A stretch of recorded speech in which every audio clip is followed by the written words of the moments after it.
Welcome to SunPower Pro Tips. Let's replace the LED circuit board in the SunVault ESS.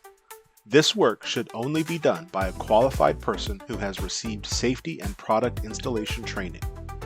Begin by opening the ESS enclosure using a 5/16 inch Allen wrench. It's always a good idea to take a photo of the component you'll be working on before you do any disassembly. Unplug the blue cable from the circuit board on the inside of the door.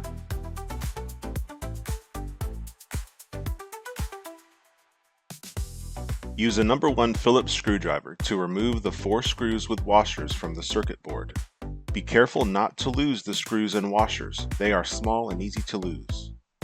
Remove only the circuit board. It is not necessary to remove the entire assembly to remove the circuit board. Remove the new circuit board from the packaging. Position the new circuit board to ensure that the orientation aligns with the assembly, and then replace the 4 screws.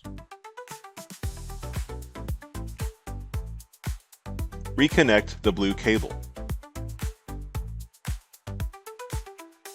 Verify that the LEDs are operational. It may take 2 or 3 minutes for the lights to come on. Refer to the SunVault Storage installation guide for this table with ESS door LED panel states.